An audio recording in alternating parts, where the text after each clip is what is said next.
Welcome, my family. Before we jump in, make sure to like, subscribe, and share this video with your friends and family. I'd also love to know, where are you watching from and what time is it there? Please hype me on YouTube. Thanks. I knew something was wrong the night I matched with him, though I couldn't have told you what exactly it was. Maybe it was the way his profile picture looked just slightly too still, his smile too polite as if he were trying to pass some secret test. Or maybe it was me, already carrying that ache of loneliness, the kind that blurs your instincts and makes danger look like attention. My name is Claire, and in 2016 I was 23 years old, living in a studio apartment just east of downtown Columbus, Ohio. I worked long hours as a junior financial analyst at a company that specialized in tax compliance, which is just as boring as it sounds. My days blurred into spreadsheets, fluorescent lights, and the same corner deli sandwich at lunch. The only sound I carried home with me at night was the faint hum of traffic and my upstairs neighbor's television bleeding through the ceiling. I told myself I was fine, that solitude was better than chasing something shallow, but the truth was that I spent hours scrolling through dating apps, looking at faces that never looked back. So when his name appeared, Daniel, I didn't expect much. He was 24, dark hair, a little lanky, with glasses that made him look younger than he was. His bio said, quiet type, numbers guy, looking for someone genuine. That word genuine snared me. When his message came, it was awkward and earnest, and something about it made me smile. Hey, I know I'm not much, but I thought I'd say hi. You seem different, I typed back before I could overthink. Different how? He hesitated, the dots flickering on and off. Finally, like you actually mean what you write, not just here for attention. It should have been flattering, and in a way it was, but there was a strange pressure buried inside his words, like he was already holding me to a standard I hadn't agreed to. Still, I told myself I was being paranoid. We talked every night for a week. He asked about my favorite books, my family, what I was like in high school. He told me he had always been the invisible one. Quiet, overlooked, sitting in the back of the classroom with his hand down while everyone else raised theirs. Something about the way he said it made me ache. I knew that feeling. When he asked to meet, I agreed. I told myself it was brave.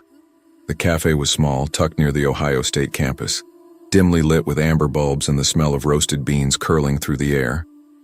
I arrived early, jittery, wiping my hands on my jeans. When he walked in, he was exactly his picture, but sharper somehow. More nervous, shoulders hunched, but eyes locked on me like I was the only thing in the room. Claire? He asked softly. Yeah, I said, and my voice cracked. We sat. We talked for hours. He laughed at my clumsy jokes. He listened too closely, head tilted, nodding at every detail I offered. His knee brushed mine beneath the table just once and lingered too long before pulling away. When the cafe closed, he walked me outside into the cool night air. Can I see you again? He asked, and I heard myself say, of course. That night I lay awake staring at the ceiling, not with excitement, but with a kind of restless hum in my chest. Something about him unsettled me, though I couldn't explain why. Maybe it was the silence that followed his smiles, like he was waiting for me to prove something. Still, I saw him again, and again. The first time he kissed me was in my apartment. His lips were trembling, not from shyness, but from something harder to name, something closer to hunger. He pressed too firmly, breathed too fast, as though he was afraid I might vanish if he didn't hold me hard enough. We ended up in bed, and though I let it happen, there was a coldness in it. Not cruel, but detached, like he was following a script he'd rehearsed 1,000 times without knowing what came after. When it was over, I reached for him, but he was already sitting up, pulling on his shirt. Daniel? I asked. He glanced back with a smile that didn't quite reach his eyes. I'll see you soon. And then he was gone. I should have stopped there. I should have listened to that ache in my stomach. But loneliness can make you rewrite red flags into fairy tales. The next week, he invited me on a road trip. Where to? I asked.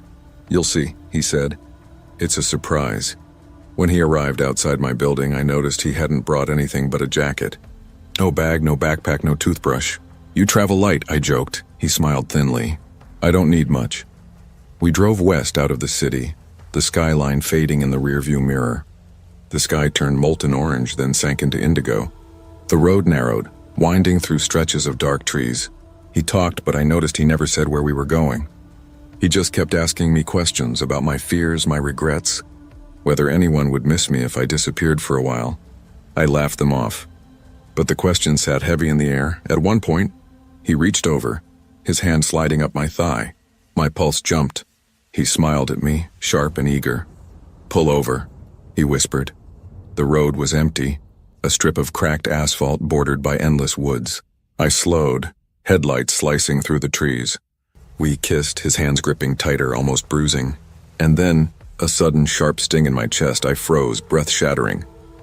When I pulled back, I saw it, the glint of metal in his hand. A knife. "Daniel, what the hell?" "Shh," he whispered, eyes wide, almost luminous in the dashboard light. "Don't ruin it." This is the best part. Terror surged through me. I shoved at him, felt the blade slice across my arm. Hot blood, metallic smell, adrenaline pounding in my ears. "Stop. Are you insane?" His voice rose, giddy and trembling. "Don't fight it, Claire. Just let go. You'll see, it's beautiful." His face twisted into something I barely recognized. Not Daniel. Not anyone human. His eyes gleamed with fever, his mouth slack with ecstasy. I fought. I fought harder than I ever had in my life. My hands locked on his wrist, the knife wavering between us. The car seemed to close in, air thick with sweat and copper. And then, his grip slipped. The blade cut across his own throat. The sound was wet and choking, a gurgle that still rings in my ears. His eyes widened in disbelief, as if even he hadn't expected the story to end this way. Blood poured hot and fast, soaking his shirt. I screamed. I don't remember pulling the knife free. Don't remember the next few frantic motions. All I know is that when I stopped, he was slumped against the seat, his body horribly still. The woods swallowed the night around us. My breath came ragged, shallow, 1,000 shards tearing through my chest. I wanted to call someone, to scream for help.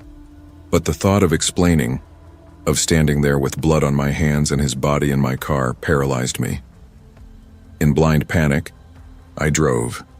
Miles blurred beneath me, headlights carving tunnels through the dark. Finally, I reached a river overlook, a cliff where the guardrail bent and the water below churned black. My hands shook as I dragged him into the driver's seat, shoved the car into neutral and pushed. The vehicle rolled, slow at first, then faster, before tipping over the edge. The crash echoed once, then the splash. The river swallowed him whole. I stood there, blood seeping through my shirt, my skin clammy with terror, and then I left. Weeks passed. I waited for sirens, for news, for missing posters with his face staring back at me. Nothing came. It was as if Daniel Rains had never existed. But I know he did. I see him when I close my eyes. I feel the pressure of his hands, the weight of his stare, the glint of the knife. I hear his whisper in the empty hours of the night. Don't ruin it. This is the best part. I tried to convince myself it was over, that I was safe, but safety doesn't come back once it's broken. My locks feel flimsy. My walls feel thin. Every stranger's glance on the street feels like recognition. And sometimes, this is the part I can't explain, sometimes I wake in the dark, heart racing, and I swear I hear water dripping.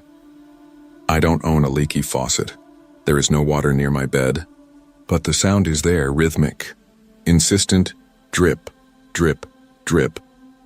And in the corner of the room, where the shadows are thickest, I sometimes see the outline of a figure, tall, still, watching.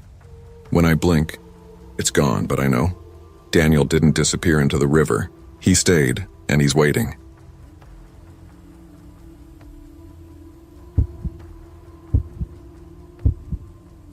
I never believed in gut feelings. People always made them sound mystical, like your body was some kind of compass that pointed toward danger. My mother said it often enough when I was growing up. Listen to your instincts. They'll save you one day. But I thought she was speaking in the language of people who didn't have time for facts, for evidence, for logic. I didn't want to live by feelings. I wanted to live by things I could explain. That belief carried me out of Ashton, Illinois, the small town I was born into, where the streets closed down by 9 o'clock and everyone knew when you sneezed. I moved 2 hours away to Riverside when I was 20, into a shoebox apartment above a laundromat where the hum of dryers filled my nights. I worked part-time at a bookstore, studied psychology at the community college, and built a life out of routine. My mom still called me every Sunday, her voice tired from long shifts at the diner but warm, always reminding me to eat, to rest, to stay alert. She worried because I'd never been much of a risk taker. She said people like me, always thinking, never feeling, were the ones who didn't notice when danger stood right in front of them. She was right. I met Adrian Wells at a party I hadn't wanted to attend. It was the kind of student gathering where the music was too loud for real conversation, where the kitchen smelled like beer-soaked floors and somebody's cheap perfume clung in the air. I stood by the rain-streaked window, watching drops crawl down the glass, wishing I could vanish. That's when a voice brushed against me. "You look like you're about to disappear." I turned. He stood tall, hair dark and curling slightly at the edges, his smile almost theatrical but not unkind. His presence was steady, cutting through the chaos like he was immune to it. "I'm not great at parties," I admitted, feeling my cheeks warm. "That makes two of us," he said, though he looked like the type of man who commanded any room he entered. Still, he leaned against the wall beside me as though we'd come there together. His name was Adrian Wells. He told me he was a photographer. I like catching people when they don't know they're being watched. That's when they're most real. Something in the way he said it unsettled me, but I pushed the thought aside because when he asked about me, his eyes locked onto mine like I was the only one in the room.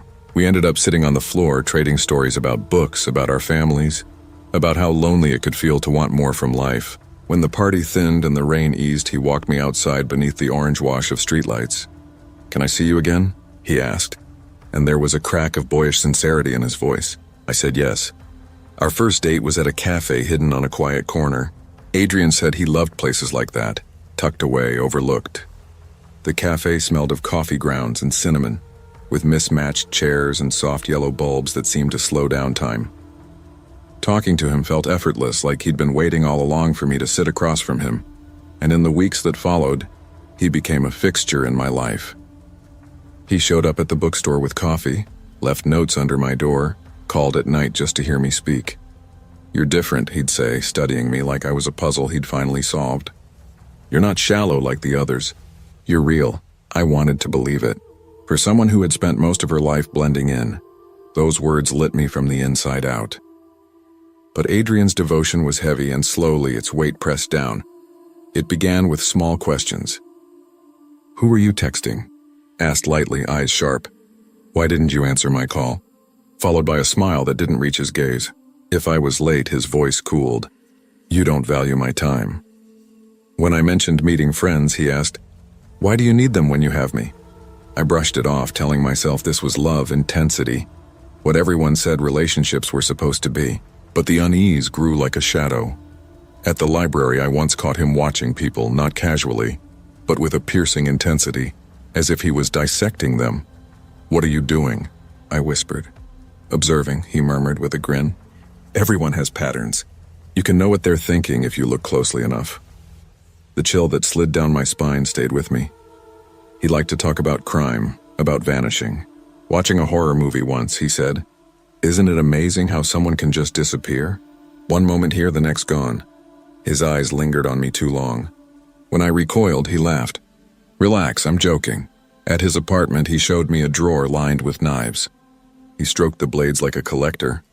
Each one has a story, but they haven't written their real story yet. I tried to steady my voice. "Adrian, that's disturbing." His smile curled. Why would I hurt my muse? The word muse clung to me like a stain. The night in the park stripped away any illusions I still held. He drove us far from the city, down dark winding roads to a desolate place where trees leaned heavy and the air smelled of damp leaves and metal. The park was abandoned, playground rusting, swings creaking faintly in the breeze.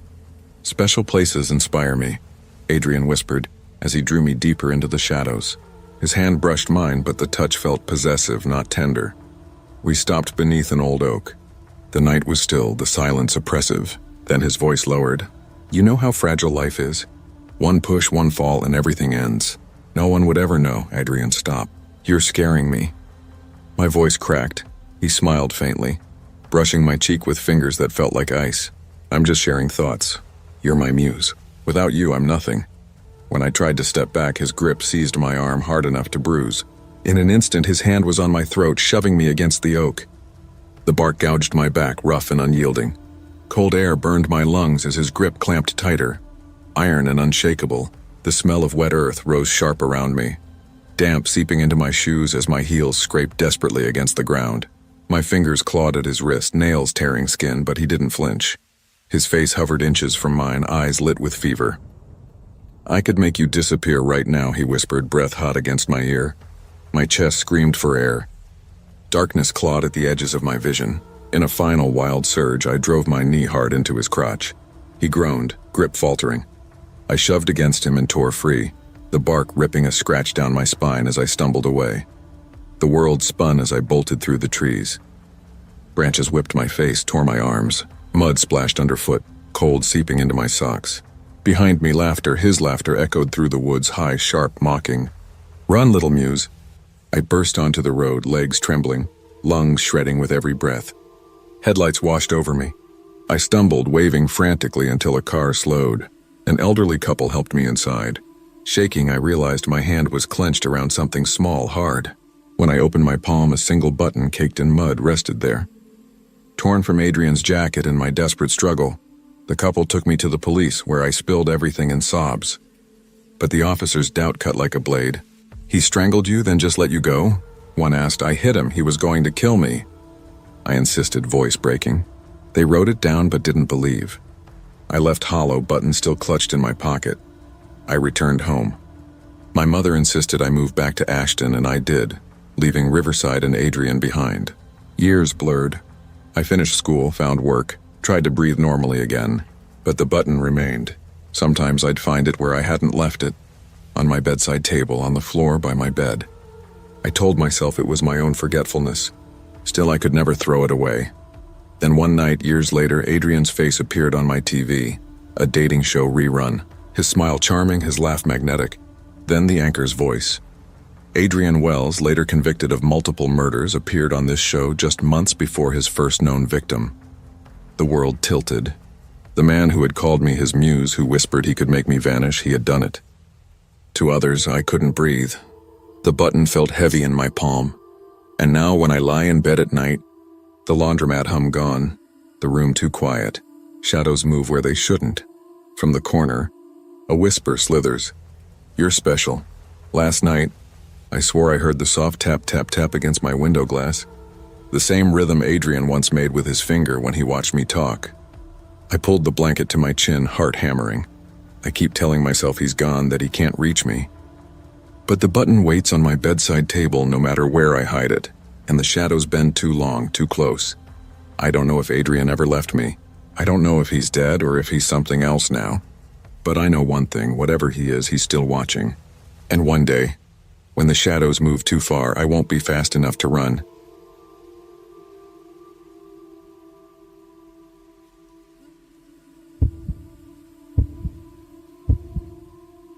I never wanted to be seen, not really. Not in the way that Lucas Brenner saw me. Most people don't notice billing clerks. We're shadows behind paper stacks, invisible cogs turning to keep hospitals running. That's what I liked about the job. You clock in, you file, you process insurance codes that no one outside our office understands, and you disappear into the hum of fluorescent lights.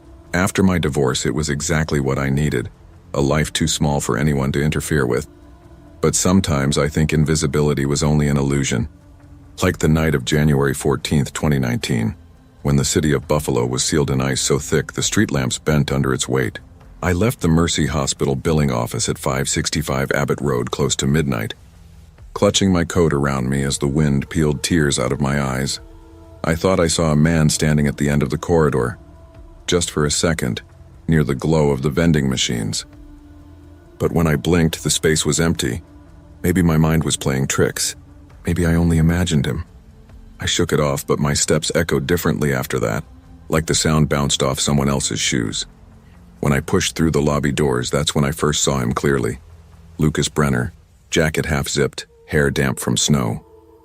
He leaned against the vending machine, holding a paper cup, steam curling in front of his face. He smiled when our eyes met. A crooked smile that felt like it had been waiting for me. "Long night?" he asked, his voice low, like we already shared something private.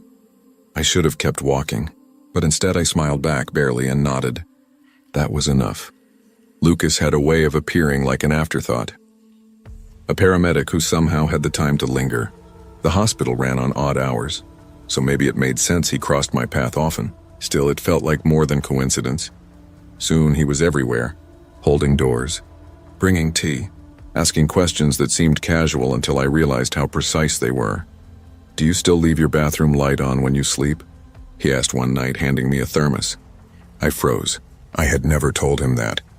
I wasn't sure I'd told anyone. He smiled, that crooked smile, and said, "Most people do when they're alone. Makes the place feel less empty." I wanted to laugh it off, to believe he was making a lucky guess, but inside I felt something slide cold against my spine. The notes started appearing on my desk, written in neat block letters. "Don't forget to eat lunch. May sometimes a thermos of tea waited at the time clock with a sticky note. Your favorite. Carla, my coworker, teased me at first. He's sweet on you," she'd grin, watching Lucas wave from down the hall. But one night in the break room, her expression changed. She stirred her coffee slowly, not looking at me. "He's around too much, May. Doesn't he ever sleep?" I didn't answer, because I was already asking myself the same thing. It escalated in ways I couldn't excuse. One snowy evening, I pulled into my apartment lot and saw headlights behind me. Lucas stepped out of his truck carrying groceries. "Thought you might not have stocked up before the storm," he said, pressing the bag into my arms. Inside were eggs, bread, and the brand of tea I drank every morning. "How did you know where I lived?" I asked, trying to make it sound light, like a joke. He shrugged. "You mentioned the street once," I guessed. I couldn't remember mentioning it, but maybe I had. Maybe. I must have. That's what I told myself as I thanked him. My voice too bright. The worst was his phone. He left it on the cafeteria table once while he helped an older patient fill out forms. The screen lit up and I saw a framed picture of us, me, smiling in the cafeteria sunlight, Lucas beside me, his arm angled like he'd held the camera out. But I had no memory of that photo ever being taken. My stomach flipped as though the floor had shifted under me. At night, my intercom buzzed with no one on the other end. Mornings, I found my windshield scraped clean of ice, though I hadn't touched it. One morning, I woke to find a single glove on my doorstep. My glove, one I'd lost weeks earlier. When I asked Lucas if he knew anything about it, he laughed low and quiet. "I'm just looking out for you. May, you'd freeze without me." Something in the way he said it made me want to lock every window twice. Then came the blackout. The hospital lights went out in a single snap. Every corridor plunged into silence. The hum of machines dead, voices sharp with panic. The emergency generators failed. I stayed behind to secure files, fumbling in the dark. The sound of my breath louder than paper rustling. When I reached the stairwell, a flashlight beam cut through the dark. Lucas stood there. "You don't need to go home tonight," he said, voice steady, rehearsed. "Stay with me. Forever." The way he said forever felt like a hand pressed against my throat. I shoved past him, boots sliding on the ice, knees cracking against pavement. Blood ran warm down my legs. The sleet stung like needles, but I kept running. A second flashlight beam appeared, another security guard. "Hey, you okay?" he shouted. I collapsed against him, sobbing. I left Buffalo within the week. Took leave from Mercy, packed what I could. Moved in with my sister across state lines, but safety doesn't come with distance. Not when someone has already mapped you. The packages started arriving. No return address. Small, deliberate, a scarf I'd lost. My favorite brand of tea, my hospital ID badge, which I'd thought was gone for good. My sister told me it was coincidence. But coincidence doesn't carry your scent. Coincidence doesn't know your taste, and sometimes, when the wind rattles my window at night, I feel him, not watching but pressing, the way he did that night in the stairwell. The scariest part isn't wondering if Lucas is still following me. It's asking myself the question I can't shake. What if he never had to follow me at all? What if he's already here? When I moved in with my sister, I told myself it was temporary, a place to breathe. A pause button on everything I didn't want to admit was happening. Her house was small, a split level with creaky stairs and wallpaper that peeled at the corners, but she filled it with warmth. Lila always had a candle burning, vanilla or cinnamon, and soft music playing in the background. The first week, she insisted I keep my phone turned off during meals. Made me sit across from her at the kitchen table like we were kids again. You need normal. May, she said, reaching across the table to squeeze my hand. He can't touch you here. I wanted to believe her. For a while, I almost did. But even in her house, I couldn't shake the feeling of being observed. When I brushed my teeth at night, I'd catch my reflection flickering in the mirror like my face had moved a fraction of a second slower than my body. The window blinds shifted when there was no draft. And sometimes when I woke in the dark, I swore I heard the faint click of my sister's intercom, just like the one in Buffalo. The packages began arriving again. The first was small, wrapped in brown paper. Inside was my scarf, folded neatly, smelling faintly of the detergent I used before I left Buffalo. The second came 3 days later, a box of my favorite tea, the brand Lucas always brought. The third was worse. Inside was my old hospital ID badge, the clip bent, my picture staring back at me like an accusation. Lila's face went pale when I showed her.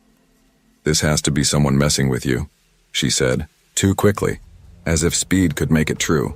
"It can't be him. He doesn't even know where I live." But in the silence that followed, I felt it. The weight of what neither of us wanted to say. Of course he knew. He always knew. I started seeing him in places I couldn't prove.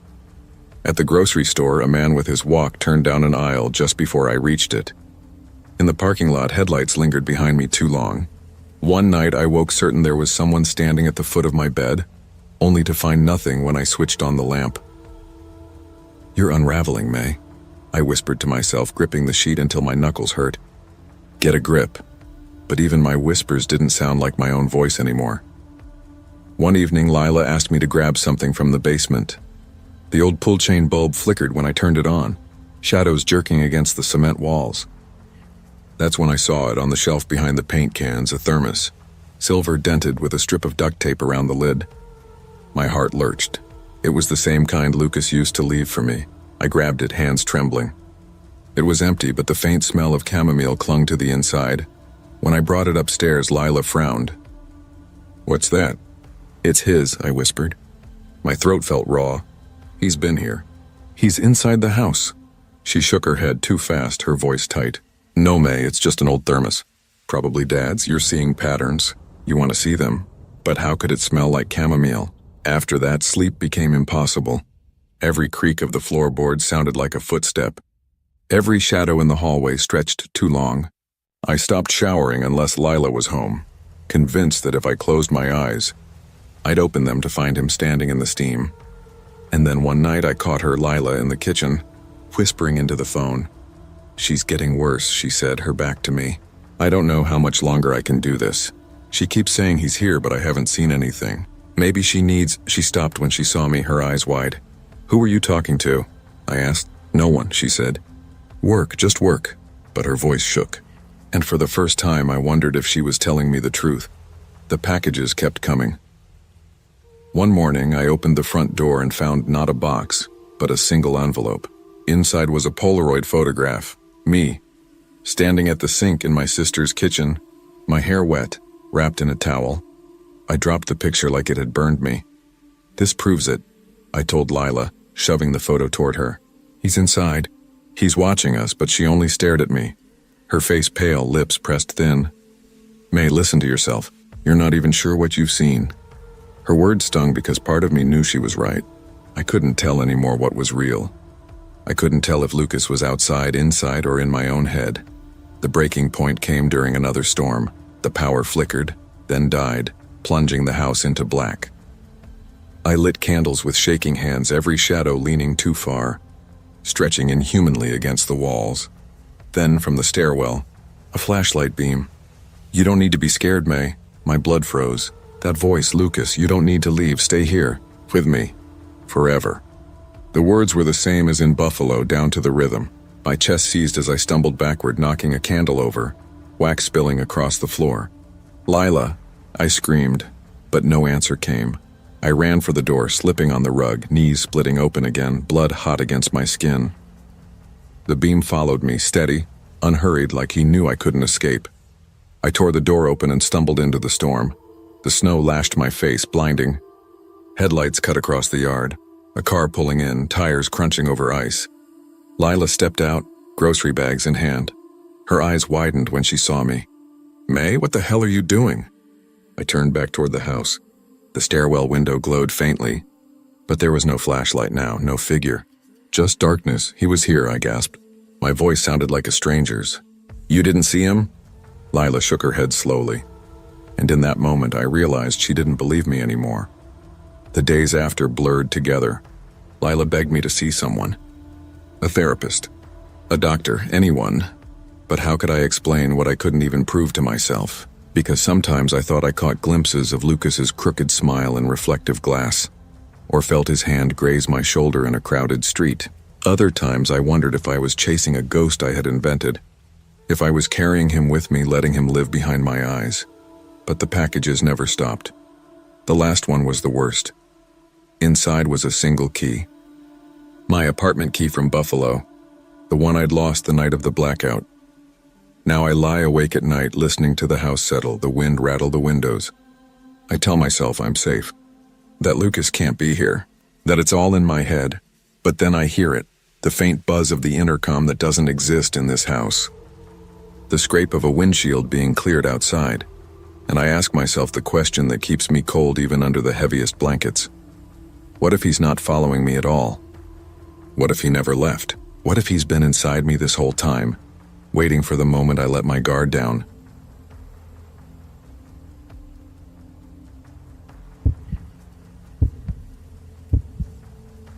I always told myself I was good at working in the dark. Not metaphorical darkness, though that too, but the literal kind, the kind that settles over the office when most of the city has shut down. I had a ritual for nights like that. A chipped mug with a handle I glued back on twice, filled with mint tea that tasted faintly metallic from the tap water, and a playlist I called Focus Mode that hadn't changed since college. It started with one soft piano track, then swelled into restless ambient sounds. Rain loops, muffled city noise, nothing with lyrics. I hated silence. Silence left room for my father's voice. That October night, October 13th, 2021, the ritual sat on my desk in front of me. Tea gone lukewarm. Spotify looping track 3, a deadline gnawing at my shoulders. Eclipse branding, 4420 Belmont Avenue, was the kind of glass and concrete building that looked sleek in daylight but turned oppressive after dark. Floor-to-ceiling windows reflected me in pieces. My own face looked thinner, my posture smaller, when I glimpsed it in the conference room glass. And then there was Evan Mercer. He'd hovered more and more in recent weeks, leaning on the edge of my cubicle, cracking jokes asking about my projects like he cared. I used to think I blended into the background someone people's eyes slid past, but Evan had a way of pinning me down with attention. He teased my playlists, picked up my mug once and sniffed. Mint tea? That's grandma stuff, Whitlow. He was smiling when he said it, and when I laughed too quickly, he added softer. It suits you, though. Calming, you're steady, reliable. Words that landed where my father's barbs had lived for years. That night, he was 2 desks away, sleeves rolled up, typing furiously like we were the only 2 left holding the company together. I knew I should pack up, but when he stayed, I stayed. That's how it worked with him. The blackout hit at 11:47 p.m. sharp. It wasn't gradual. 1 second, the office hummed alive with computers and HVAC. The next, everything choked off, silence crashing down like a curtain. Emergency lights flickered red, exit signs glowed faintly, and the smell of overheated wires curled into the air. I froze with my cursor mid-drag. Evan leaned back, raised his hands. Well, that's a sign, huh? His voice filled the sudden void too easily, like he'd been waiting. The storm outside pressed its palms to the windows, rain streaking the glass. From where I sat, I could still see the neon of Belmont Avenue glowing. That detail snagged at me immediately. If the city grid had failed, why was the block outside still lit? I stood smoothing my skirt, my hands shaky. Guess we should head out. Evan walked over slowly, slipping his jacket from his chair. You're nervous. It's weird, that's all. He set the jacket over my shoulders, fingers brushing longer than they needed to. Then don't leave yet. Stay with me. Maybe the blackout's a good excuse. At first it felt almost intimate, like a secret world, just us and the red hum of emergency lights. We joked. He teased me about the mug again, about my playlist now useless without Wi-Fi. He leaned in and whispered, maybe the blackout is a sign. I laughed, but it broke halfway. His words landed heavier than a joke should. After a while, I tried the stairwell door. The handle rattled, but it wouldn't move. I yanked harder. Nothing. "It's stuck," I said, my voice too loud in the dark. Evan stepped behind me, close enough that I felt his breath.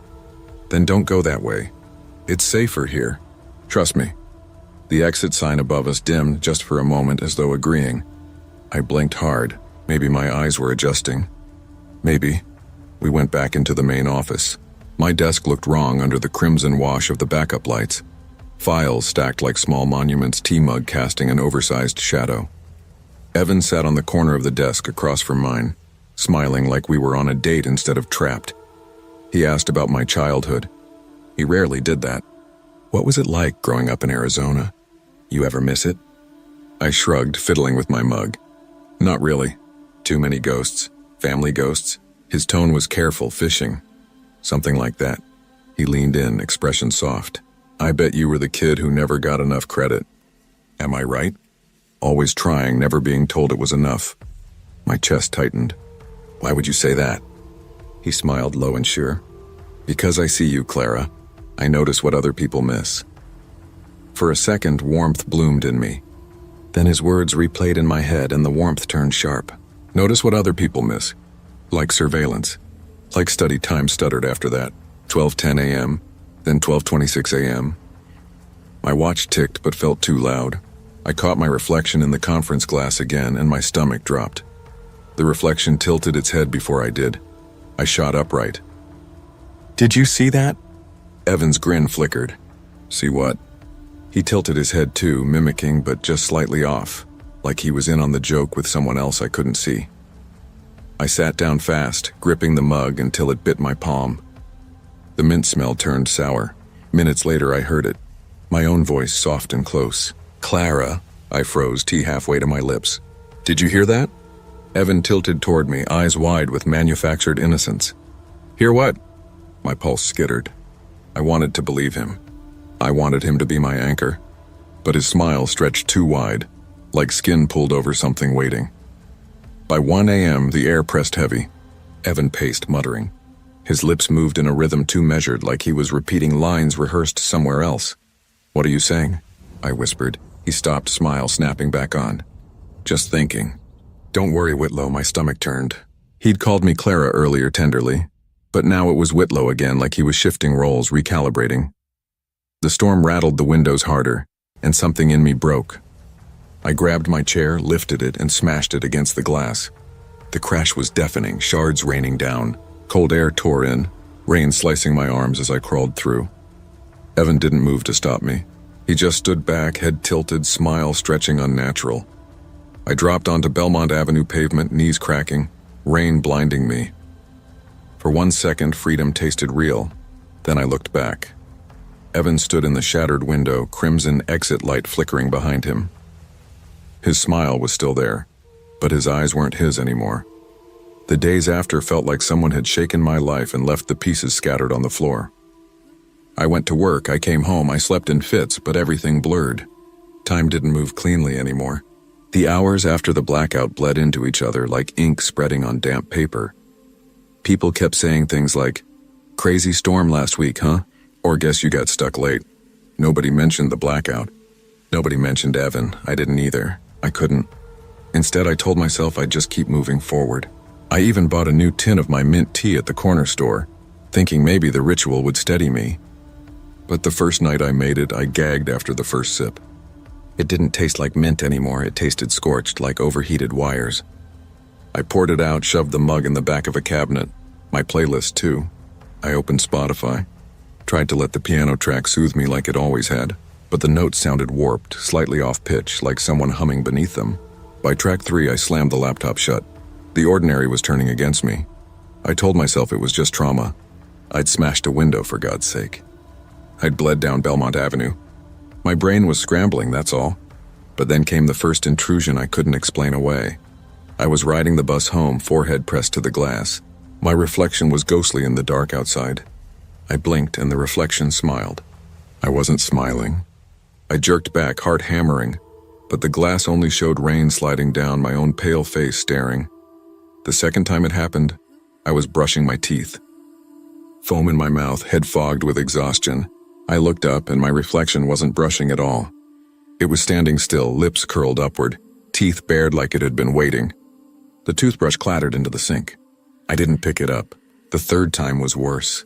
I was in line at a crowded coffee shop clutching my wallet when a voice behind me leaned close, breath warm on my ear. Clara. I spun around, nearly dropping my wallet. No one was there. The people in line stared at me like I was crazy. I went home shaking. Sometimes in the quiet, I could still hear Evan's words. I see you. I notice what other people miss. Back then, they had sounded like attention. Now they sounded like possession. At night, the dreams came. Always the office. Always the blackout. The emergency lights pulsed and Evan's figure waited in the conference room, smiling too wide. Sometimes he spoke. It's safer here. Trust me. Sometimes he just stared until my skin itched. I woke with my arms burning where the glass had cut me, even though the wounds had healed. Weeks slid by, and I thought maybe I could bury it. Maybe it would fade if I stopped feeding it. But the city kept reminding me. One night on Belmont Avenue, I passed the building itself. Eclipse branding, 4420 Belmont. From the outside, it looked normal. Bright windows, people inside working late. But when I glanced up at the third floor, my floor, every light was out. Just one window flickered red with the pulse of an exit sign. And in the glass, for a split second, I saw Evan. Watching, smiling. I stumbled back into traffic, horns blaring. When I looked again, the window was empty. I stopped trusting myself. I stopped trusting mirrors, buses, crowds. I covered the bathroom mirror with a towel. I washed dishes staring at the wall. Still, the whispers found me. Once in the grocery store, I picked up a box of tea bags and heard it clear as breath. Don't bother. You know how it tastes now. I dropped the box, ran out without paying. Another time, lying in bed, I felt the weight of someone sitting on the edge. My eyes snapped open, but no one was there. My phone buzzed on the nightstand. A text from Evan. You left too soon. I deleted it, but the message hung in me like a hook. I started thinking about the blackout itself, about how the rest of the block had glowed while only our building had gone dark. It felt like a seal, like a trap. Like whatever lived in that building had shut the world out so it could keep me in. And the part that scared me most wasn't Evan. It was the thought that Evan might never have been the point. That he was just a mask. That something deeper, hungrier, had been waiting in the dark all along. Maybe it used him. Maybe it wore him. Maybe it slid into him the way it was sliding into me now. Last night I woke at 11:47 p.m. sharp. My phone glowed with the time. My apartment was silent except for the hum of the fridge. But when I stood, the air was wrong. Heavier. My tea mug sat on the counter where I'd shoved it weeks ago, only now it was full. Steam curling up. The smell was metallic, electric. I didn't pour it. I didn't touch it. The Spotify app on my laptop opened itself. The piano track played, warped, like someone whispering under it. My name over and over. Clara. Clara. Clara. And in the dark window above the sink, my reflection smiled. I always told myself I was good at working in the dark. Turns out, I was just learning how to live here.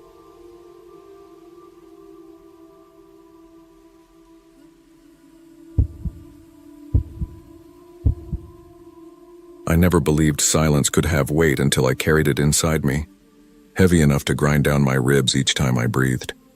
When I drove west out of Illinois in February of 2019, I told myself I was leaving the past behind in the rearview mirror. My little Corolla was stuffed with mismatched furniture, cardboard boxes collapsing from too many miles, and the stubborn hope that Colorado might give me something like a clean slate. My mother and I hadn't spoken in years. My father was a ghost even when he was alive, and Chicago had become a place where every street reminded me of what I'd lost. Pueblo wasn't glamorous, but it was far enough, quiet enough, anonymous enough. I'd landed a position at St. Mary's Regional Hospital, 1100 West 10th Street, working nights, shifts no one else wanted, the kind that chewed through your body and made time blur. For me, that sounded perfect. Exhaustion was better than remembering. The first week passed in a fog of fluorescent lights and antiseptic. Nights blurred together, vitals, charts, IVs, and the metallic hum of machines. I learned the rhythms of the ER. The endless parade of drunks. The sudden silences when trauma rolled in. The smell of snow-soaked coats dripping in the waiting room. And then there was the night the snow hit like fists. The glass doors rattled in their frames, sleet stinging like handfuls of thrown gravel. I stood by the bay waiting for an ambulance when they burst through. 2 paramedics rolling in a stretcher, voices clipped and professional. One of them had the kind of presence that hit you like static. Not just his height or his sharp jawline, though he had those, but something heavier. Like gravity bent sharper around him. That was the first time I saw Gabriel Horn. He glanced at me, not in the distracted way most medics did when they dumped off patients, but straight on, his eyes locking into mine as if I'd already said something worth answering. "First winter out west?" he asked, his voice low, carrying over the siren still wailing faintly outside. I nodded. "Yeah, snow doesn't let up here, does it?" "It doesn't," he said, and gave a smile that wasn't warm so much as knowing, like he'd already decided something about me. I should have looked away. Instead, I held his gaze, pinned, and something in my chest tightened in a way that felt too much like recognition.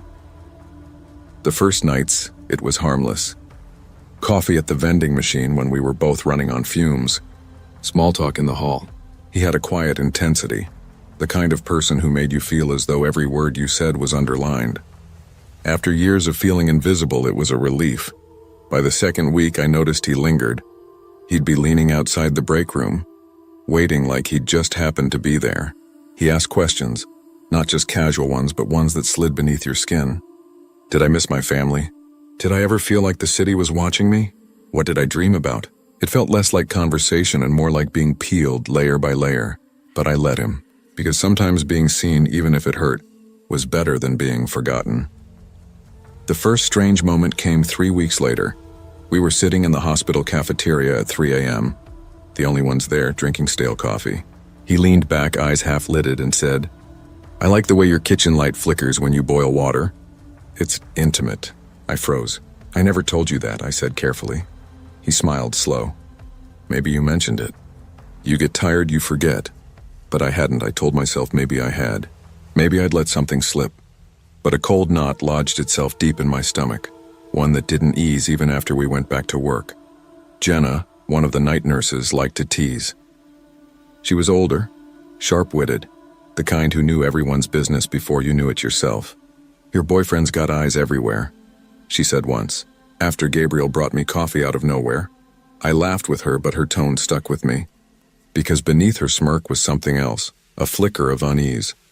The patients noticed before I admitted anything to myself. One confused old man, admitted for pneumonia, grabbed my wrist one night. His fingers trembled. "Tell your husband to stop standing in the corner," he whispered, eyes wide with fear. I glanced around. The room was empty. Another woman told me she woke in the night to hear a man's voice promising her safety, whispering, "She belongs to me." I didn't tell Gabriel that right away. But when I finally did, his only response was to smile. "I'm keeping you safe, Elena," he said. His voice was low, steady. "From what hunts in the dark." I should have ended it then, but I didn't. Because when you're lonely, words that should feel like threats sometimes sound like protection. By March, Pueblo was still buried under snow. My apartment on Union Avenue was small, drafty, a second-floor walk-up with windows that rattled in the wind. I started waking at night certain someone was outside my door. Once I found my window cracked open when I knew I'd locked it. I wanted to believe I was just tired. Nurses make mistakes, forget things. That's what I told myself. But the feeling of being watched never left, and then came the blackout. It was a Tuesday night. I was charting vitals when the lights flickered once, twice, then went dark. The generator stuttered, hummed, failed. For a moment the hospital was a cave.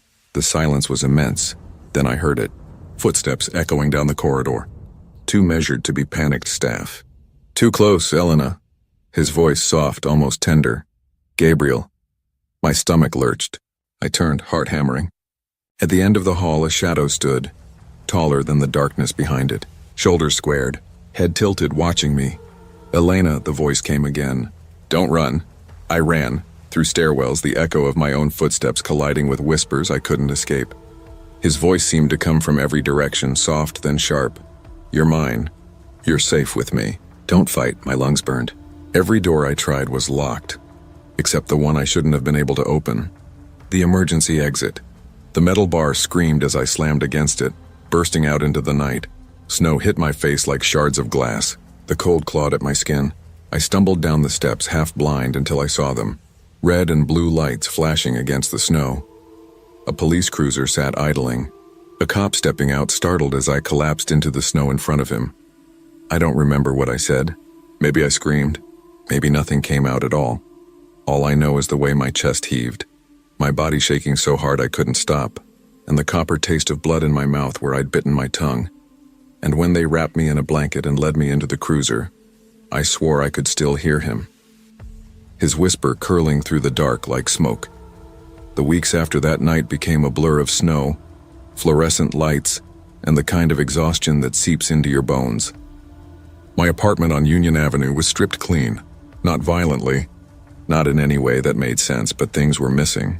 My favorite mug, a stack of notebooks, even the small salt lamp I used to leave on at night. No forced entry, no signs of tampering, nothing that could explain why I felt more exposed than ever. I tried therapy. Dr. Hayworth was patient.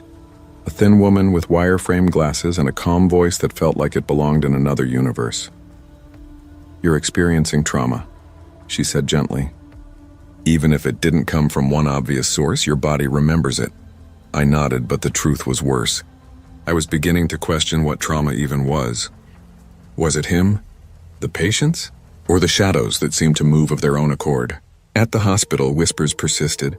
A middle-aged man admitted for dehydration told me he saw a man standing at the end of his bed, always watching. "He doesn't speak," the man said, "but I feel him there." Jenna noticed my jitteriness. "Elena, you okay?" she asked one night, her hand brushing mine over the chart. "You look like you've been seeing ghosts." I laughed, but it caught in my throat. "I'm fine," I said. She didn't push, but I could see the doubt in her eyes. The way humans notice what they cannot name. It got worse at home. The nights were no longer empty.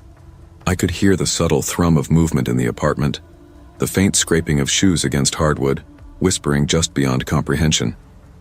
I'd wake in the middle of the night to see shadows pooling in corners, shifting too fluidly to be cast by streetlights. I started leaving lights on, then turned them off again. The snow outside reflected moonlight, painting the room in shifting gray. Sometimes I thought I saw him, Gabriel, in the reflection of the glass, just standing there, head tilted as if observing me. I tried recording sounds, keeping logs, rationalizing.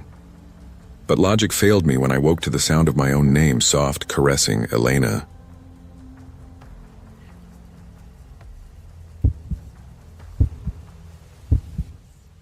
Death never frightened me.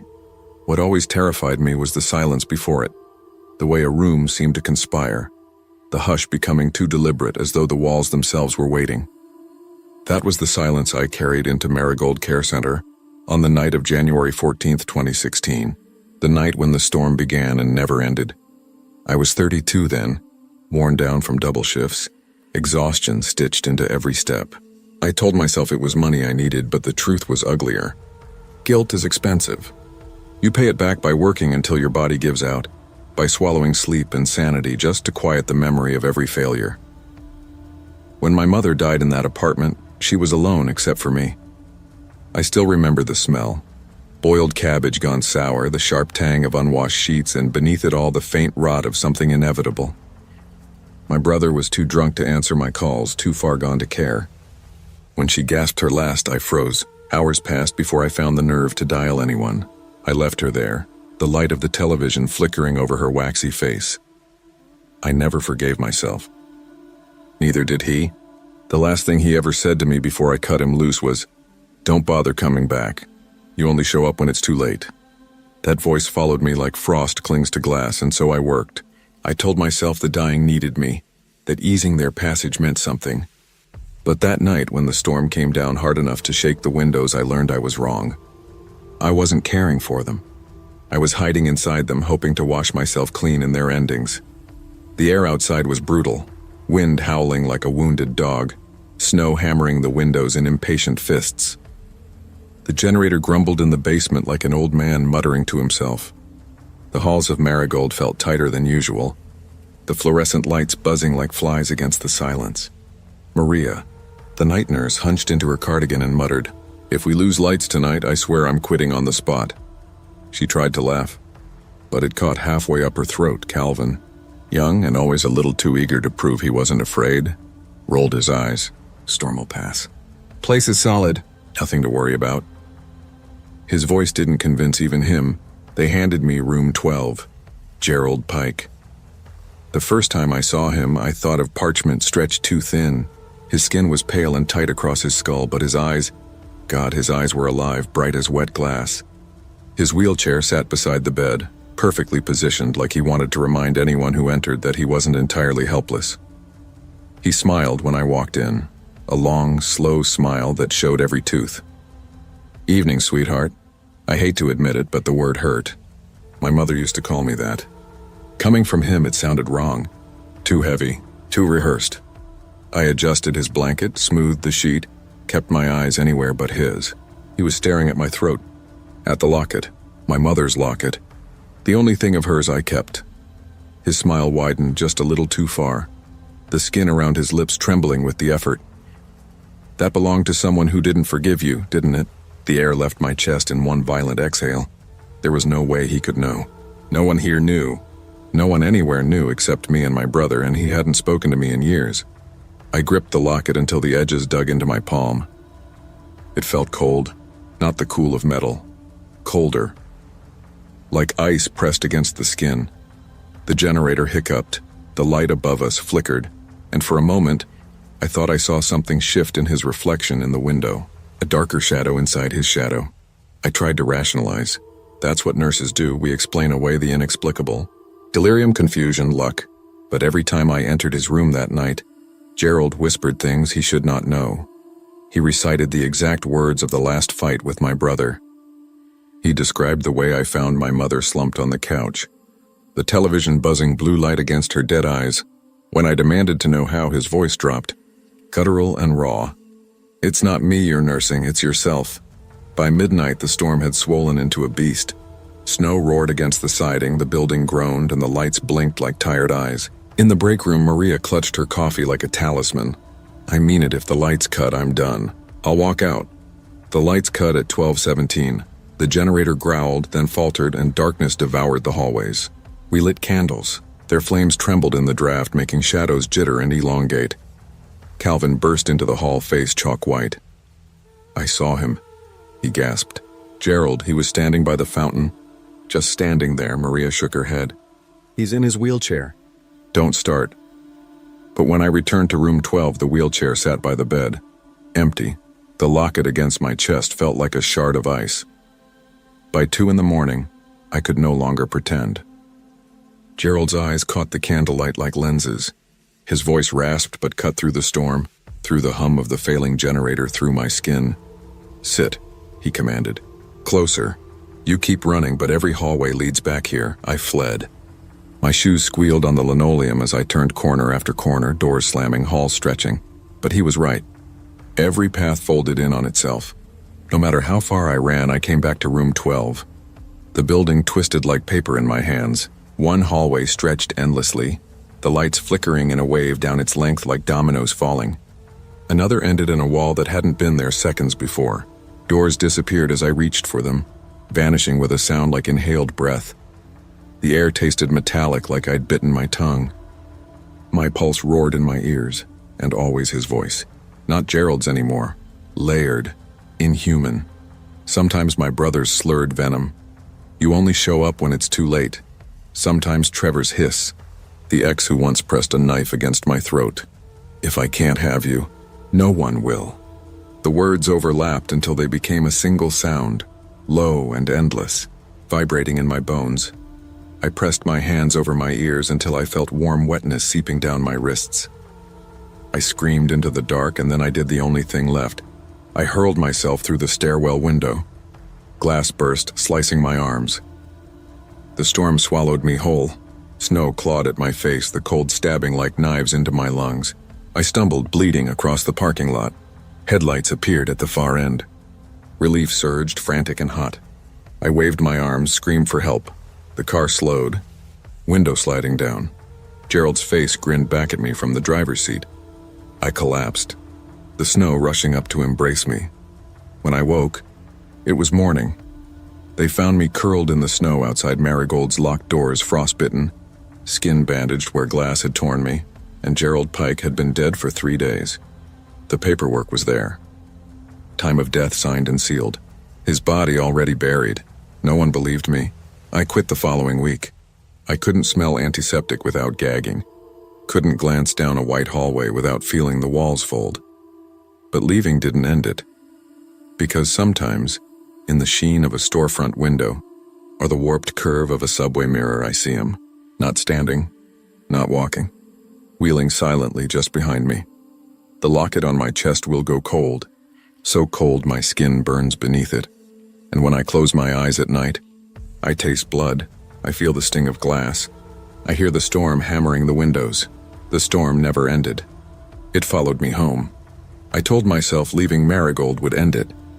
That Gerald Pike would stay where he belonged, in the snow, in that wheelchair, in the dark hum of the generator's failing heartbeat.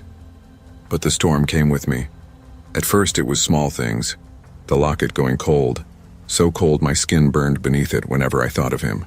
A chill crawling up my spine when I washed my hands and glanced into the mirror above the sink. A shape behind me, never quite clear, but there. Then came the sounds. Wheels. Soft rubber against tile. Creaking spokes, faint enough that I doubted myself, but constant enough that I couldn't ignore it. At home, my floors were wooden, uneven, impossible for wheels to roll smoothly.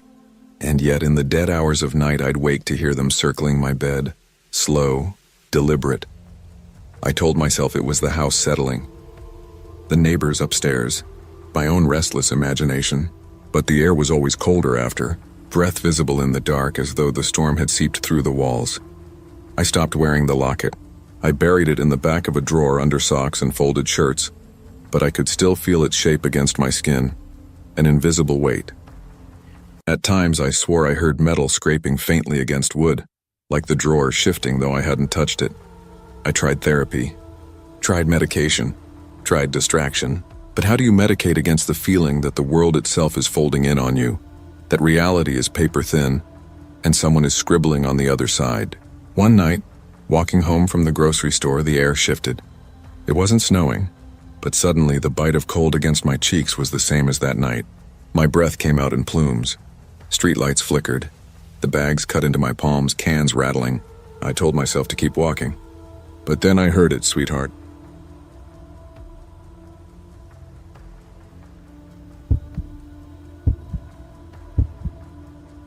I never wanted the silence to feel like a threat. But from the moment I stepped inside that house, I knew it wasn't the kind of quiet you could trust. It didn't breathe. It pressed, it pushed. It seemed to fill my ears so fully that I could hear my pulse inside my skull, a hollow throb that told me this place wasn't welcoming me. It was swallowing me. I told myself I was imagining it. After all, I was exhausted and the storm outside wasn't helping. The wind rattled the gutters, a deep moan rising through the siding like something alive. Valentine's Day 2019, and the storm was already being called the worst Montana had seen in decades. Roads slick with black ice, branches breaking under the weight of freezing rain, whole neighborhoods losing power. I'd barely managed to get my car up the hill and into the driveway at 317 Willow Glen Drive before the engine gave a coughing sigh of relief. The house loomed before me, all sharp gables and wide, empty windows that reflected the pale, metallic sky. It was the sort of house you'd expect to see in a glossy real estate magazine. But up close, its edges felt wrong, cold in a way that went deeper than architecture. Inside, the air was colder still, despite the thermostat glowing at a reasonable setting. I hugged my coat tighter as I called out, "Hello?" Only Milo answered. The Labrador, pale gold with a limp from a healing surgery, padded into the foyer. He pressed his nose into my palm and I bent down, relieved to feel the warmth of another living thing. "Hey, buddy," I whispered. "Just you and me, huh?" The first thing I noticed as I explored was how big the place was. Too big. Polished wood floors, staircases that branched like veins, walls hung with tasteful but impersonal art. At least, most of it was impersonal, but one piece stopped me cold. On the wall just past the dining room, there was a photograph, framed in black wood, slightly off-center. At first glance, it was nothing unusual.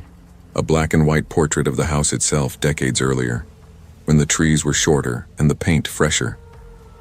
But the longer I stared, the more wrong it looked. The windows weren't blank in this picture. In the upstairs window, my upstairs window, there was a shape.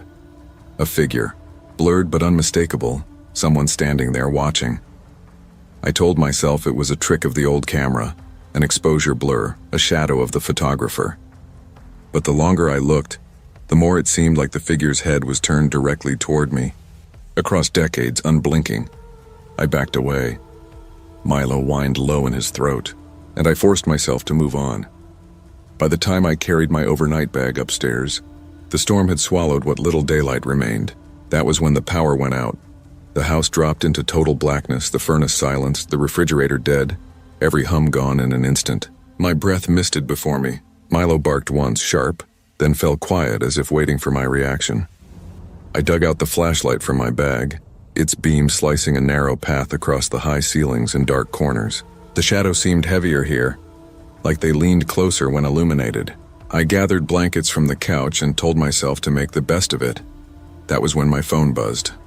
I expected a message from Dr. Kelly, maybe checking in from wherever she and her husband had gone. Instead, the screen lit with a number I didn't recognize. Don't believe what he told you. He lies to all of us. I stared at it, confused, then shook my head. Spam. Wrong number. Something ordinary. But a minute later, another came. Ask him about the nights he didn't come home. I frowned, unsettled. My ex had pulled stunts like this before, cryptic, manipulative texts designed to unnerve me. But he didn't have this number. And besides, these weren't his words. They felt colder. When the third message arrived, my stomach dropped. The dog knows. Doesn't he? Doesn't he? I looked at Milo. He sat rigid at the doorway, ears pricked, staring into the hall like something unseen was moving there. I locked the phone, shoved it under the blanket. I told myself it was nothing. I told myself too many things and none of them worked. That night, I barely slept. Every sound the house made felt deliberate. The wood groaning like it was bearing more weight than it should. The creaks in the stairwell when no one was there. The steady drip of melting ice that sometimes sounded like footsteps. By the second night, the storm had sealed the roads, trapping me. The texts escalated into calls. The first time I ignored it. The second I answered, trembling. A woman's voice hissed into my ear. How long have you been with him? I stammered. I don't know who this is. Her voice sharpened. Don't lie to me, Hannah. You think you're special? You think he told you the truth? My breath froze. She knew my name. Who are you? A pause, then a laugh that sounded more like a sob. You wore that blue sweater yesterday. The one with the frayed cuff. You think he didn't notice? He notices everything. My blood ran cold. I had worn that sweater yesterday. Inside this house, alone, how did she know? Before I could ask, the line went dead. Milo growled low, his hackles rising, and then, through the frosted upstairs window, I saw her, a figure on the porch, fists hammering the door in uneven bursts. Her shadow stretched long across the ice, circling like a predator testing the perimeter. I backed away, dragged a chair against the bedroom door, heart pounding with the memory of fists on doors from my childhood, angry men demanding entry, my mother screaming back, the sound of wood straining under rage. This was different, but the fear was the same, I whispered. Don't let her in, though my voice cracked like a plea. The pounding stopped, but silence was worse. When the police finally came, my frantic 911 call barely coherent, they found nothing. The porch empty, the yard pristine except for boot prints circling the house again and again like someone had walked all night without leaving. They promised to patrol, but I heard the doubt in their voices. A lonely woman stranded in a storm, rattled by isolation, but I knew what I'd heard and what I'd seen. I kept telling myself I'd leave as soon as the storm cleared. The house, the photograph, the text, the woman's voice, they were nothing I had to stay for. But the storm didn't let up. By the third day, the ice was so thick that entire trees bent and snapped like bones. The roads were glassy death traps, cars left in ditches with hazard lights blinking until their batteries died. I barely moved from the couch, layered in blankets, Milo pressed against my leg. I tried reading, scrolling old photos on my phone, anything to distract myself. But the house refused distraction. Every glance found that photograph on the dining room wall, the black and white portrait of the house decades earlier, the blurred figure in the upstairs window staring outward. And then, one afternoon, I noticed something I swear hadn't been there before. The photograph had shifted, just slightly. The frame tilted on the nail, the bottom corner crooked. I hadn't touched it. Milo growled at it, low and steady, as if it emitted a frequency only he could hear. I forced myself to straighten it, but when I lifted the frame, my hand recoiled. The back of the photo wasn't paper. It was scratched. Dozens of lines carved deep into the cardboard backing, overlapping until they formed something like letters. Not all of them legible, but enough. Help me. I shoved it back against the wall and stepped away, pulse hammering. The phone buzzed. This time I didn't answer, but the voicemail that followed made my knees buckle. Do you really think you're safe in her house? You think she doesn't know? Ask her where the other one went. Ask her what she buried under the porch. You're just another in a long line. Her voice cracked on another, breaking into a sob. I deleted it immediately, but my thumb shook. That night, I dreamt of the photograph. Only it wasn't still, it moved. The figure in the window leaned forward, pressing its palms to the glass. Its face smeared with something dark, like melted shadows. When I jolted awake, Milo was standing stiff at the foot of the bed, staring at the door, growling into the dark. I didn't sleep again. By the fourth day, the storm broke. The sky cleared, ice glittering across the streets like scattered glass. Plows scraped by, throwing up walls of slush. I stuffed my bag, ready to leave this house behind me forever. But Dr. Kelly returned before I could go. She breezed in with her hair tucked neatly under a knit cap, her smile too tight. "Well, you survived," she said, peeling off her gloves. We were worried you'd go stir-crazy. I tried to laugh, but it sounded brittle. Something happened here. While you were gone. Her expression didn't change, but her eyes flicked just slightly to the dining room wall. The photograph. Then back to me. What do you mean? I told her everything. The texts, the calls, the pounding on the door, the police finding boot prints circling the house. My voice cracked when I described the voicemail, how the woman seemed to know me. Kelly listened without interrupting, arms crossed. When I finished, she gave a thin smile. A misunderstanding, she said. A jealous acquaintance of my husband's, most likely. He has friends who don't always respect boundaries. Nothing you need to worry about. Her tone was final, dismissive. But something in the way she said acquaintance made my stomach clench. I wanted to push, to ask her about the photograph, about the scratches on the back, about the voice's mention of something buried under the porch. But her eyes told me not to. Her eyes told me she already knew. Instead, she handed me an envelope heavy with cash. For your trouble. And, Hannah... She paused, her smile tightening into something sharper. Sometimes it's better not to involve yourself in other people's entanglements. Entanglements. The word hung in the air like smoke. I left without looking back. Weeks passed. I changed my number. I tried to rebuild routine. Work at the dental office, grocery runs. Evenings spent forcing myself to cook instead of ordering takeout. Ordinary things. But the ordinary never returned. The first time, it was a knock at the door at 2 a.m. I froze in bed, heart jackhammering, but when I looked through the peephole, no one was there.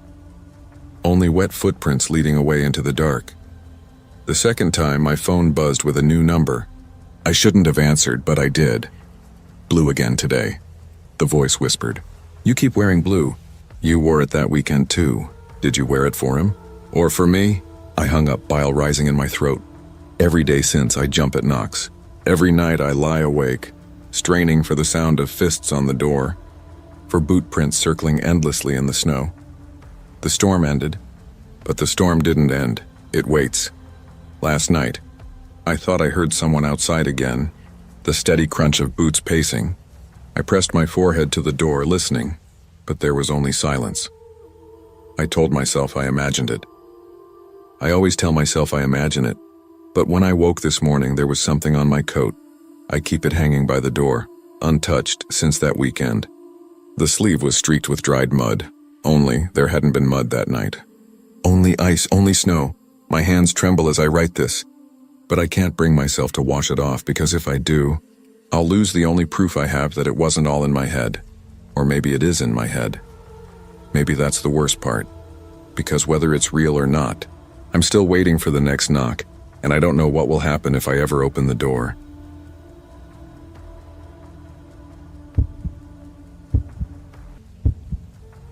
I never believed the mirror hated me until it started smiling back. That sounds dramatic, I know, but it's the only way I can explain it. The first time I caught it, I was 11 years old, standing in the cramped bathroom of our faded duplex in Winslow, Arizona. The bulb above the mirror buzzed like a trapped fly, and the desert wind scraped grit across the window screen. I raised my toothbrush, mint foam clinging to my lips, and I swear to God my reflection's mouth tilted upward a fraction of a second before mine did. Not after before, just a sliver of a delay. Small enough to blame on imagination. Except I didn't imagine the cold that slid into my bones, the way my knees locked, or the metallic tang of blood when I bit my tongue to keep from screaming. I told myself I'd dreamed it, but that was the moment I learned something vital. Mirrors remember things you wish they'd forget. Growing up, I was never the girl who blended in. I wasn't invisible. Not in the way some kids manage to slip through hallways like smoke. I was the opposite. Noticeable, but for the wrong reasons. Horseface, lopsided, Lips McGee. By 12, those names were etched into me as deeply as my own. My lips were full, tilted slightly to one side like a permanent half-frown that no amount of smiling could disguise. My classmates never let me forget it.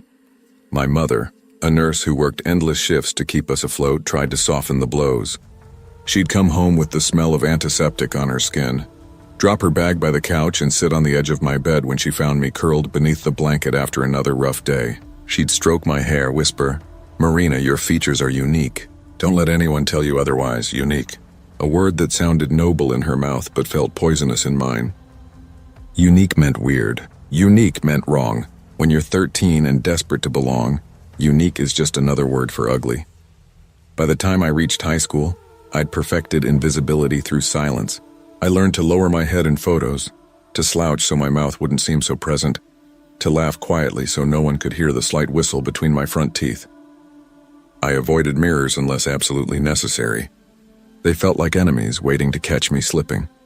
When I left Winslow at 19 to attend Northern Arizona University in Flagstaff, I thought I'd left all of that behind. The desert heat, the whispers, the mirror smiles. But old ghosts don't respect state lines. They follow, waiting. NAU's campus smelled of pine and chalk dust, the air thinner and cooler than Winslow's desert breath. I moved into a beige dorm room with a stranger who already had a boyfriend and a social calendar so full, I might as well have been invisible. That suited me fine. I had my psychology textbooks, my laptop, and the stubborn belief that if I understood people, really understood them, maybe I could figure out why rejection clung to me like a second skin. But then came Adrian Blake. It was the first week of classes, and I'd tucked myself near the back of the lecture hall, scribbling notes furiously. My goal was to disappear into the sea of new faces. I'd been doing fine until I heard it. "You have really pretty eyes." My pen froze. Slowly I turned. He was smiling. Tall, lean hair and that careless, shaggy mess boy seemed to perfect without trying. His eyes were green, brighter than they had any right to be, like he'd bottled summer inside them. "Sorry," I muttered, certain I'd misheard. "I mean it," he said, leaning in slightly. "They're the kind of eyes people listen to." I almost laughed. Eyes people listened to, mine. The same ones that had been mocked for looking watery, bulging, frog-like. I turned back to my notebook, cheeks hot. Compliments made me nervous. Compliments made me suspicious, but he didn't stop. The next class, he sat beside me again. Then the next. A coffee appeared on my desk one morning before lecture started. A folded napkin beneath it with his messy scrawl. "Thought you could use this." He called me pretty. Beautiful, radiant, even on mornings when I hadn't brushed my hair. At first it irritated me, like he was knocking on a door I'd nailed shut. But after weeks of persistence, something in me shifted. I began to wonder if maybe, just maybe, he saw something I didn't. I bought softer sweaters, jeans that fit instead of hanging loose. I experimented with makeup, trying to balance out my lips, make them less wrong. I bought hazel contacts, subtle enough to highlight my eyes without screaming for attention. I looked in the mirror one morning and didn't recognize myself. For the first time, that felt like a good thing. When Adrian noticed, his smile stretched wide. "See, I told you you're beautiful." I wanted to believe him. God, I wanted it so badly it ached. By March, 6 months after we met, I opened my locker in the psychology building to find a folded piece of paper tucked between my books. "Be mine, Marina." Adrian, my heart lurched. I clutched the note, imagining his grin, imagining his friend's whispers. "Ugly girlfriend, Lips McGee, laughingstock." That night he cornered me outside the library, breath clouding in the cool night air. "So," he said, "what's your answer?" I stared at the pavement, voice trembling. "Adrian, I can't. I don't want to be the girl your friends whisper about. I don't want to be ugly." The word stung even as I said it. He touched my hand.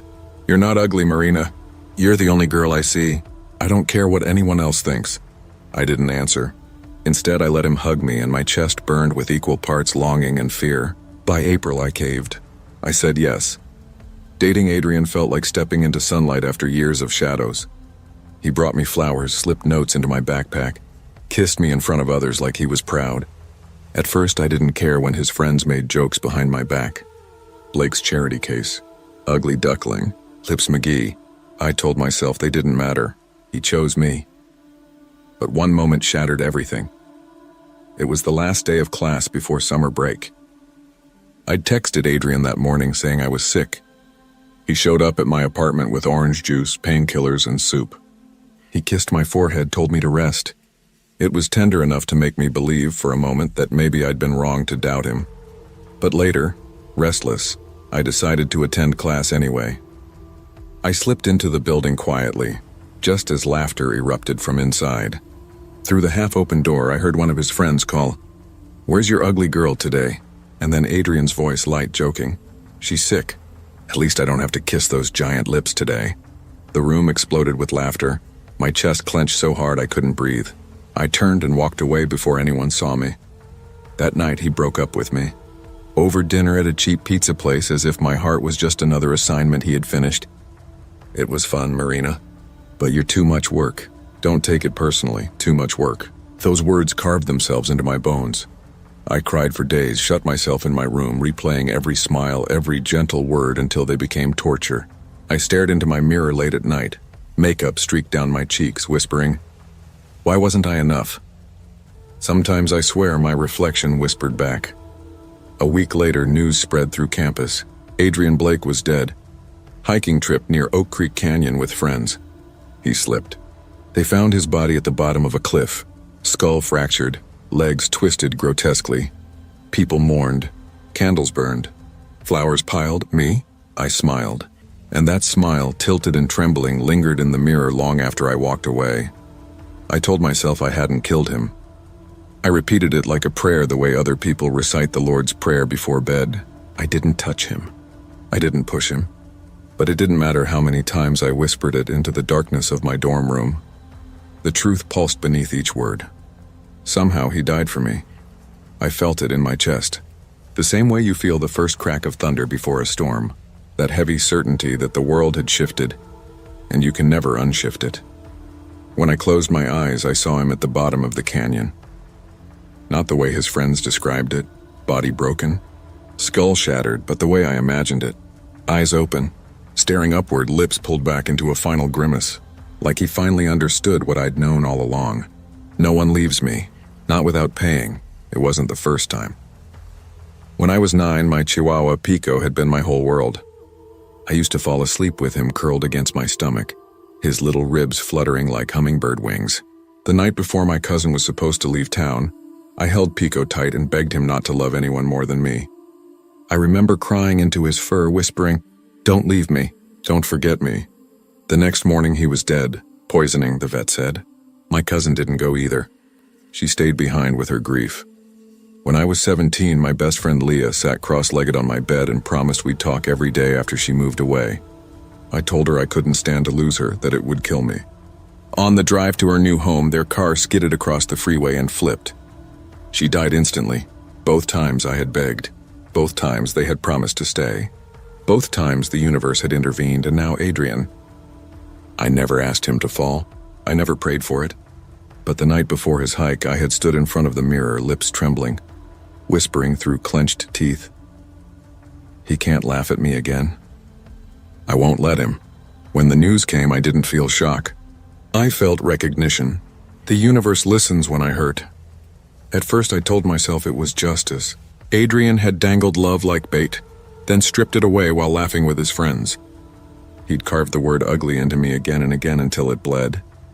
His death was balance, but balance quickly turned to something else. I started noticing smaller things. The girl down the hall who always slammed her door. When I walked by, she tripped on the stairs and broke her wrist the same week. I'd muttered under my breath, I wish she'd stop. The professor who smirked when I stumbled over an answer in class collapsed in the parking lot days later, chest clutched tight.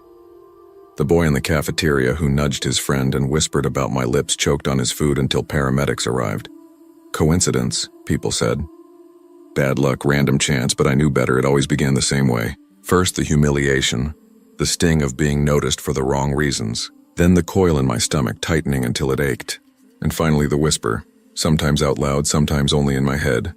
Make it stop. Make them pay. And the universe obeyed. Or maybe not the universe. Maybe something else. Something with teeth and patience crouched just behind the glass. The mirror grew bolder. At night, when the dorm was silent and the halls smelled faintly of bleach and burnt popcorn, I'd stand in front of it and study myself. My lips tilted and trembling, my eyes glassy with tears. I'd try to smile. The reflection smiled wider, slower, lips pulling too far, until it looked like a different face altogether. Once, I whispered, "No one leaves me." The glass fogged like breath, though my mouth was closed. Another time I asked, "Is it you?" My reflection blinked, deliberate and slow, a full second after I had. I started avoiding mirrors, but they followed me anyway. In the bathroom faucets, in car windows, in the blank black screens of computers. Sometimes I'd catch my reflection watching me too closely, lips twitching like it wanted to speak. I began to test it. One night, restless and angry, I whispered into the mirror, "I want them gone." I didn't even specify who. I just thought of all the faces, snickering, mocking, whispering. The next day, news spread that a girl from our floor had been hospitalized after an accident downtown. I hadn't even known her name, but I remembered her eyes skimming over me once, her mouth tugging into a private laugh. That's when I understood. The mirror wasn't waiting for me to be specific. It was listening to the hunger underneath. By the end of the semester, I had stopped eating much, stopped sleeping altogether. My skin prickled constantly. My ears rang with a low hum that no one else seemed to notice. I'd sit in class and watch students' mouths move, not hearing words, only seeing their lips stretch too wide, too mocking. One night, I woke to find my laptop glowing on my desk. I hadn't touched it. On the screen was my reflection in the darkened webcam. Lips moving through mine were still. I slammed the lid shut and shoved it under my bed. The next morning, it was back on my desk, screen cracked. I stopped questioning. People left me alone more and more. Maybe they could sense it. Maybe they smelled something on me. Fear wrought inevitability. I saw it in their eyes, the way they looked quickly away when I passed. I used to dream of being invisible. Now I was something else entirely. The final test came in June. My mother had been calling, worried about my silence. She begged me to come home for the summer, to let her take care of me. I wanted to. God, I wanted to sit at our chipped kitchen table and let her stroke my hair and tell me I was unique. But then she said the word that broke me. "You'll be fine. You're stronger than this." Fine. Stronger. As if everything I'd felt, everything I'd lost, was weakness. That night, I stood in front of the bathroom mirror in my apartment. The hum was louder than ever, rattling my teeth. My reflection tilted its head at me, smiling that too wide smile. I whispered, "Don't let her leave me." The phone call came 2 days later. My mother had collapsed during her shift at the hospital. A sudden aneurysm. They said it was instant. No pain. I dropped the phone. I didn't cry. I only looked at myself in the mirror and whispered, "Thank you." But the reflection didn't smile that time. It only stared, lips pressed together, eyes hollow and patient. And for the first time, I wondered if I was the one doing the asking, or if I was only ever the one being asked. Now I don't beg. I don't whisper. I don't need to. When I walk past mirrors, I feel the weight of the glass bending toward me, waiting. People cross the street when they see me, as if they know accidents hover like gnats around my head. I used to want love. I used to want to be seen. Now I only want one thing, to never be left again. And if the universe or the thing in the mirror ever hesitates, if it forgets its duty, I'll press my palm against the cold surface and remind it. Because I know the truth now. The truth I think I've always known: I am not invisible. I am the reflection, and the reflection always wins.